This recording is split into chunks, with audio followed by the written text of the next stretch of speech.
go ahead and get started. Welcome, everybody. Good to see you today. If this is your first time especially, welcome. We're glad to have you. We do this every week. The food is provided free by Ruth's. We ask that you just leave a donation. It goes straight to the ladies in the back that bring the food out and help us set up and clean up. And other than that, we're glad you're here. And we record this video camera right here. As you can see, we record each week, and it goes up both video on YouTube and audio on podcast via SoundCloud or iTunes. So you can catch weeks that you miss. And the goal is to eventually have an entire library of books of the Bible in 30-minute chunks that you can work your way through. And so, speaking of working your way through, we are in Leviticus chapter 15. And we're halfway through the book. We're actually coming on. Next week will be the center point of the book, the focus of the book of Leviticus. That kind of divides in half almost between chapters 1 through 15 and then chapters 17 through the end. And right in the middle is chapter 16. Chapter 16 is Yom Kippur, the Day of Atonement. So we're building up to the middle point, or the peak, the summit of the book of Leviticus. And we're in this section, chapters 12 through 15 are the sections dealing with how Israel is to maintain ritual cleanliness or purity. Now, these regulations that we've been looking at for the past few weeks have to do with community integrity, with bodily integrity, and in the literal sense, like integrity meaning wholeness, or nothing lacking or nothing missing. So things that take away from the integrity of the body are seen as making someone ceremonially unclean. What does it mean to be ceremonially unclean? Does it mean that God likes you less? No. Does it mean that you have sinned? No. What it means is, if you are ceremonially unclean, it means you cannot enter the tabernacle. That's it. You can't go to church in a state of uncleanness in the Old Testament. You're excluded from the worship life of Israel that takes place in the tabernacle. So all of these regulations and all these things that we're seeing, we have to avoid the mistake that people have made many times in looking at this and saying, oh, well, the Bible teaches that someone that has a skin disease, or a woman who's menstruating, or a man who has some kind of discharge, that they're morally unclean. And that's not what Scripture is teaching. That's not what it's taught through the last few chapters. It's taught that they are ceremonially unclean, meaning they are not allowed to enter into the precinct of the sanctuary, the tabernacle. Why? Because the tabernacle, remember, is a model of Mount Sinai. It's a miniature, portable Mount Sinai. And it's the place where God dwells, and that's literally what the word means. Every time you see the word tabernacle in the Hebrew Bible, it's a Hebrew word, mishkan, and it means literally dwelling. It's actually a participle, dwelling. So the dwelling of God is the tabernacle, the place where he dwells. The tabernacle, he dwelled atop Mount Sinai when he entered into the covenant with Israel, and then he made the covenant with Israel and basically gave them a means to symbolically represent Mount Sinai in their midst. Wherever they go, God would be dwelling, tabernacling in their presence, at the very center of their presence. You see in the book of Numbers, Israel's camp is arranged in concentric circles around the tabernacle. So he is literally the focus of the nation. The tabernacle was the spot where heaven and earth met.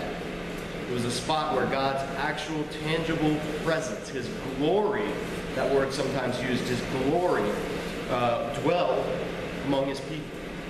And so in all of this, this is all an object lesson. It's all preparing Israel for the ultimate goal, which is for God himself to dwell among his people, as he did in the beginning. What was lost in creation in the fall, in Genesis 3, was that intimacy between humanity and God, dwelling together.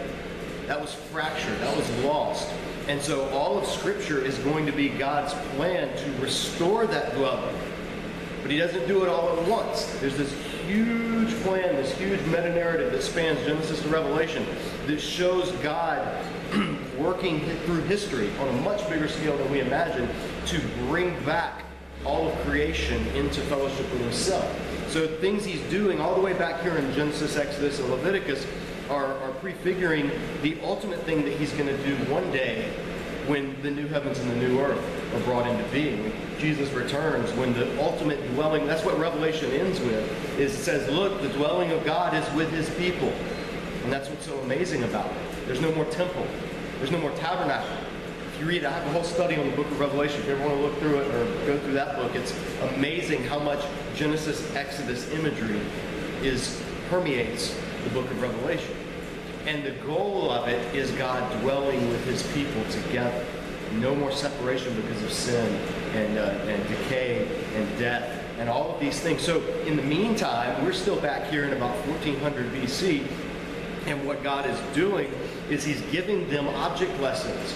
He's giving them as a society visuals and rituals that will create in them this almost subconscious understanding of who God is, what type of God he is. That he's not a God like the God of the ancient Near East peoples around them. He's not a God that's capricious. He's not a God that's arbitrary. He's not a God that's susceptible to these whims. He's not a God that can be manipulated by human behavior. He's not a God that's intimately linked to the forces of creation. He's over and above and outside of those forces of creation. They serve his will. He's not beholden to any of them. So all of these lessons that Israel's learning through their covenant relationship with God, even down to what his holiness means, and the fact that he is a God who is antithetical to death. Death is the complete opposite of God in every way, shape, and form.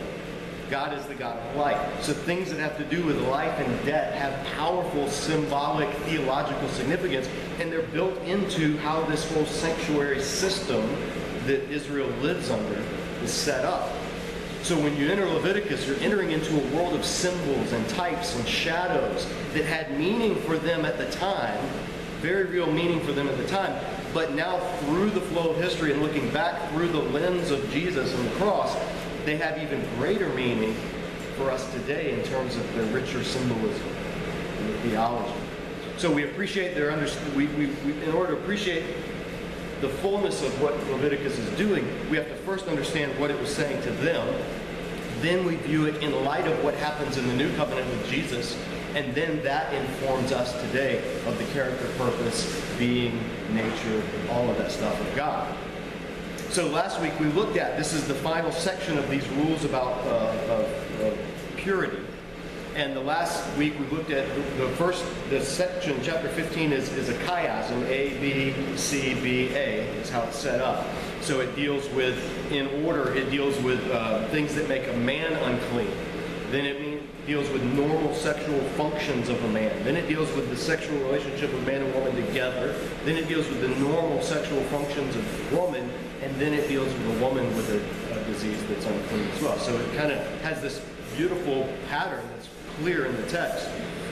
And it covers all aspects of human reproduction and sexuality. And we looked at last week in a very fun Bible study about how a man's semen, and the Hebrew word is seed, a man's seed is both holy and unclean at the same time. It's holy in the sense that God said he would bless the seed of Abraham. The whole meaning of Genesis and Exodus is bound up in his promise to the seed of Abraham. But on the everyday scale, the day-to-day life, there's nothing sacred about a man's seed. And this is the reason this is spelled out in Scripture, is because in the religions of the ancient Near East, especially the Canaanites and the Egyptians, that was not the case. We talked about last week. You can go watch the video or listen to the podcast, but the Canaanite religion revolved around this sacredness of the male-female sex act and the idea of the seed and of everything from semen to menstruation and all of the fertility stuff that goes along with it, and how the gods could be manipulated into blessing your fertility of your crops or of your family or of your land. So all of that was intricately bound up in worship that the Canaanites did. And what God is saying in this, God is very intentionally, he is separating sexual behavior and sexual identity and sexual states of being. He's completely separating it from what goes on in the tabernacle. And that's the key to understanding this chapter, is God, the God who invented sex, the God who first command he gave Adam and Eve was go have lots of sex.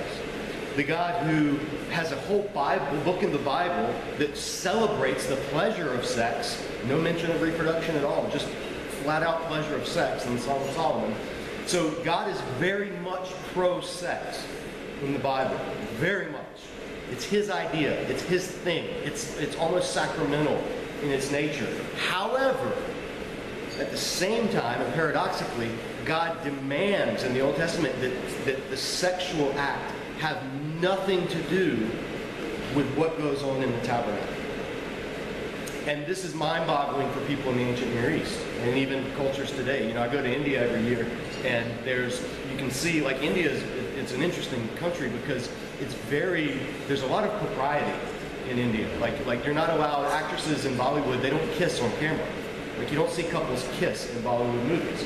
They'll hug, they'll come close, and then they'll turn away, and then they'll all dance for some reason. But they don't kiss. You don't see that in Indian cinema. You don't see it on TV shows. It's some would say it's repressed, but it's really not about repression, because you go into a Hindu temple, or you look at ancient Hindu writings and sculptures and artwork, and it is the most pornographic stuff you'll ever see. I mean, there's entire temples built around, this is the phallus of the gods, and this is the female genitalia of the goddess. And when they come together, heaven and earth come together, and all of these, you've heard of the Kama Sutra, right? That's all from that same region. So it's this weird cultural thing where sex is interwoven into the religious aspects, but it's not at all in the popular aspects. It's the completely opposite case here in America. Right? Here in America, sex is everywhere except church. You don't talk about sex in church. You don't talk about, you use euphemisms, you use other terms, you don't read this chapter in the youth group, definitely. You don't talk about it. But yet, you watch a commercial for toothpaste, and it's going to have sexual innuendo in it. You watch any sitcom on primetime television, and there are going to be single adults sleeping with each other. It's just part of the culture. So it's this weird thing that cultures have in terms of how they view sex and its relationship with the divine and its relationship with the everyday. What we see in Leviticus 15 is God says sex is actually something that makes you ceremonially unclean from entering my tabernacle. But at the same time, it is the mandate and it is the blessing that I've given to humanity. So it's a tension that biblical faith and the ancient Israelites had to hold, was that sex is a good gift from God, and it's to be honored, and it's to be enjoyed, and it's to be praised, but it's not related to worship. It does not play a part in the worship service. In fact, even the priests in Israel, we've seen in Exodus, and we'll see it again later in Numbers, that talk about the priests have to wear like underwear. The priests have to wear undergarments, because when they go up the steps of the altar, God says he doesn't want their nakedness to be seen. Why? Well, because when you go to the high places in Canaanite religions, there's a whole lot of nakedness. And more than nakedness, there's a whole lot of sex. Ritual prostitutes in Canaanite religion were called kedashim, which literally means the sacred ones or the holy ones. And so there's this whole world of sexual idolatry, and God is calling Israel into that culture and to be distinct from that culture. And so all of these things that have to do with beliefs about the reproductive organs, and beliefs about the sex act, and beliefs about menstruation, and beliefs about all of these things, God is in this chapter, he's kind of telling Israel, you're not going to follow those ways. This is what you're going to do. And this is going to ingrain in you over the generations how I view the entire world, including male-female intimacy. So we looked last week, the first half of this chapter, which deals with everything from men with possibly sexually transmitted diseases, or possibly stuff like good old hemorrhoids and diarrhea and all that fun stuff, all the way down to every time a man has an orgasm, every time any seed leaves his body, that it makes him ceremonially unclean. It doesn't make him morally unclean, it just makes him ceremonially unclean. And then that's chapter 15, verse 16.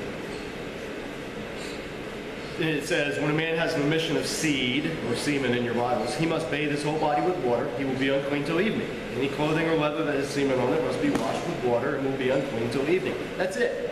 There's no sacrifices. There's no atonement because it doesn't make you haven't committed anything that defiles. It's just ceremonially unclean. And then the hinge, the middle part of this whole chapter, verse 18, deals with man and woman. When a man lies with a woman, and there's an emission of semen, both must bathe with water, and they will be unclean till the evening. You have sex, you take a bath, you take a shower, you wash, you clean up, and then tomorrow you can go to the temple. Not today. Sex and temple worship are separate. They're to be kept separate. They're not ever to be confused. Because in every culture around Israel, they were confused heavily.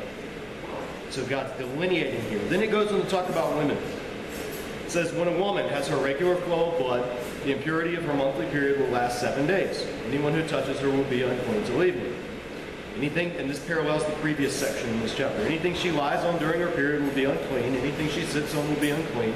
Whoever touches her bed must wash his clothes and bathe with water. He will be unclean till evening.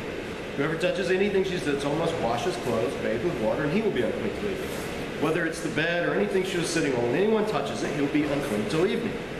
If a man lies with her and her monthly flow touches him, that's another one of those Bible verses you don't see on Hallmark cards. If a man lies with her and her monthly flow touches him, he will be unclean for 7 days. Any bed he lies on will be unclean. So in this section, the idea is the natural bodily biology of woman, which is monthly period flow, makes you ceremonially unclean. Whether it's the woman herself, whether it's what she touches, whether it's a man who comes in contact. It parallels the same thing with a man with an emission of semen earlier. It's the same thing. He becomes unclean. Anyone who touches him becomes unclean. So it's this way of keeping, of quarantining the sexual intimacy that goes on, that should go on in the home, quarantining that from what goes on in the tabernacle. Separation. And it's a strong separation. It's a clear separation. And there's a period of time because God is ingraining. Remember, it's an object lesson. It's a children's sermon type approach where you show a little something and that represents something bigger, but it's children can grasp it that way. And then when they grow up, they're like, oh, that's what that was about. Check the video 2 weeks ago. We talked about that. It's the same thing. He's doing that for Israel. So he's teaching them about himself and his holiness and his how they are going to be in the midst of this sexually debauched culture into which he's calling them. Then, paralleling the first part of chapter 15, it goes on to talk about non-regular things that impugn the integrity of a woman. So for a man, it was if he has, and it said, an emission. And we talked about what that could mean. It could mean some type of disease, some type of discharge, something funky going on downstairs, basically. If a man's got that going on, then that's going to render him in one way. Well, now it's going to deal with a woman. Equal rights here. So it's going to talk about if a woman, if her period is not just the regular monthly normal type, but if there is some type of illness, some type of disease, some type of condition that symbolizes decay or death or lack of integrity, lack of wholeness, lack of completeness, everything that echoes from the previous chapters about skin diseases and things like that. That's what we come to now in this section at the end. It says, when a woman has a discharge of blood for many days at a time other than her monthly period, or has a discharge that continues beyond her period, her discharge continues will be unclean, as in her bed during the monthly period. Anything she sits on will be unclean, as during her period. Whoever touches them will be unclean. He must wash his clothes and bathe with water. He will be unclean till evening. When she is cleansed from her discharge, in other words, when it's healed, when it's over, when it runs its course, she must count off 7 days. After that, she will be ceremonially clean.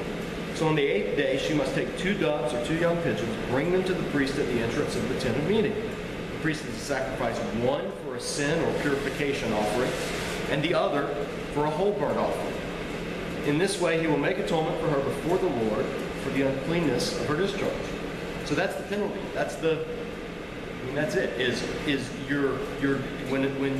When a disease has come and gone, when you've been healed from it, then you go back and you re-enter into the worshiping community of Israel. And you take a small sacrifice, not the normal sacrifice, which are sheep, goats, bulls, rams. This is small, 2 pigeons, 2 doves. You take those, you present them to the priest. One is sacrificed for the purification offering. That's the offering for unintentional sin or purifying from defilement. And that's offered whenever there's disease and things like that. and then one for the burnt offering. And that's the kind of entering back into fellowship offering. Rededicating yourself to the Lord, re-entering into the community of Israel in the sacrificial system, and all of that. And that's it. That's what goes on. And here's the purpose. This is verse 31. This is the key to this whole chapter. After he says this, he says, "You must keep the Israelites separate from things that make them unclean, so they will not die in their uncleanness for defiling my dwelling place, which is among them." That's the key.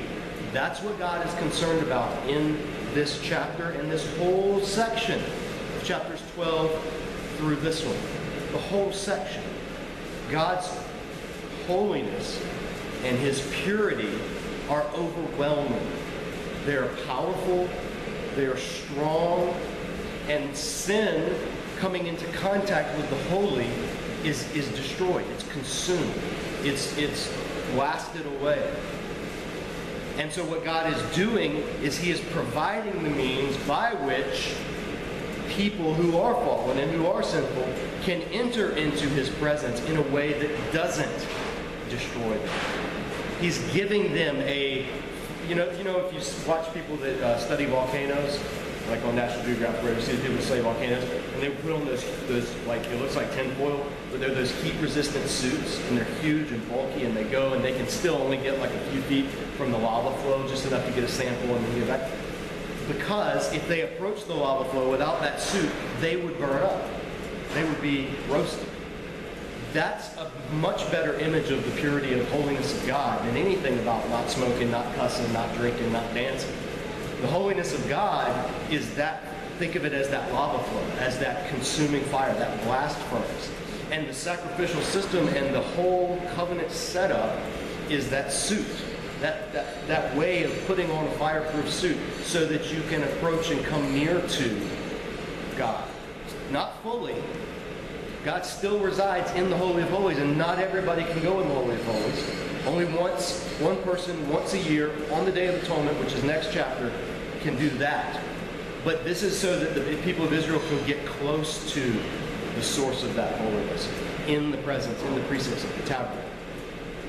The priest is an even greater degree of danger, and so they have an even greater degree of purity they have to maintain.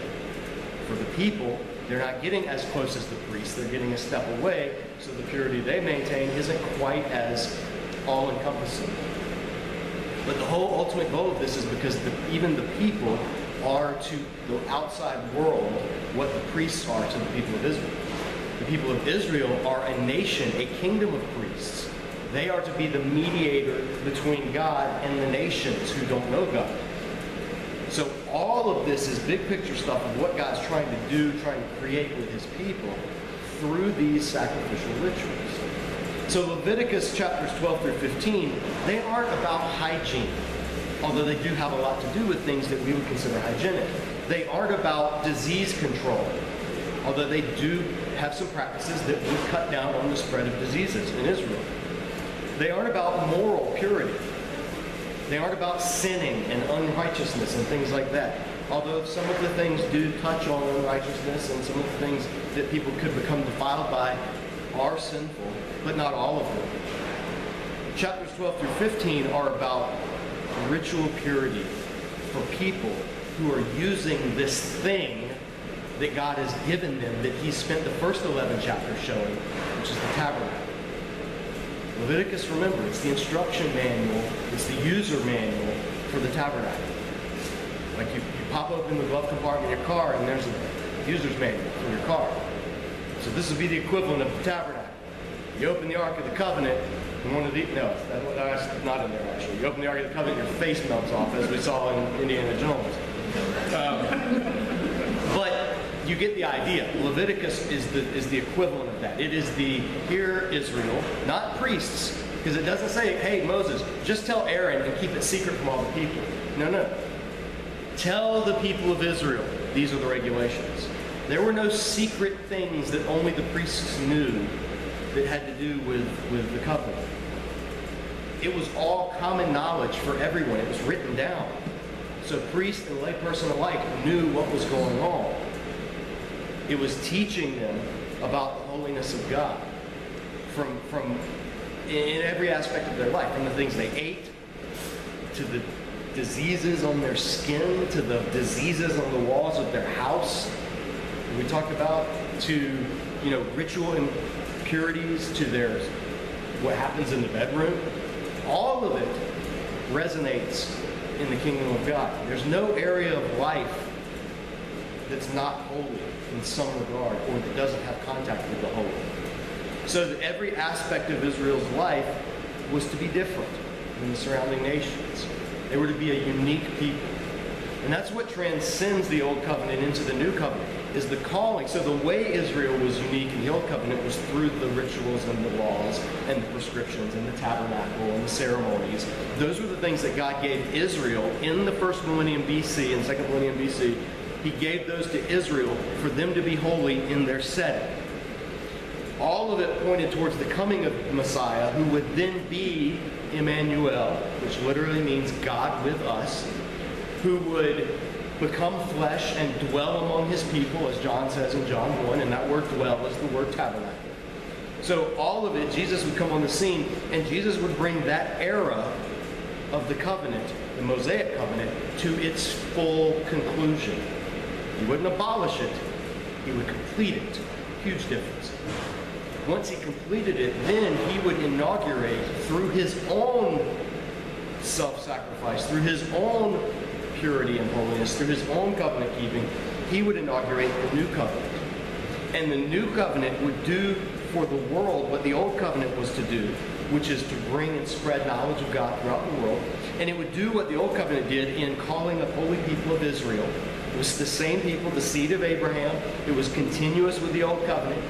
But the identity of that people of Israel was now, instead of being centered around the tabernacle and what goes on in the tabernacle, it was centered around the Messiah, who said, my body is the temple, and what goes on around the Messiah.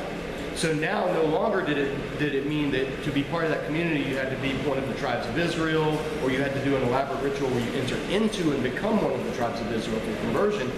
It meant you entered into Messiah. You entered into Jesus. You entered into the community, and it was marked off not by circumcision done with human hands, not by blood shed by bulls and goats in the tabernacle, but by circumcision of the heart and by the filling of the Holy Spirit, rather than the washing of water. And so that constituted the new people of God. But the purpose, and that's where we live, that's what we're in, that era. But the purpose is the same. To radiate God's knowledge to the world that doesn't know him. Same purpose, same goal. What it looks like in day-to-day life is different today. The dietary laws and the ceremonial celebrations and the tabernacle duties didn't carry over. Those were part of the Mosaic covenant, and they have been brought to their completion in Jesus. So now we live in the new covenant. But all of that stuff that defined Israel as holy back then spoke to and carried with it characteristics about who God is and what holiness is. So in the same way that they were holy in midst their culture, today the people of God are called to be holy in the midst of our cultures. And what that looks like in different cultures it varies.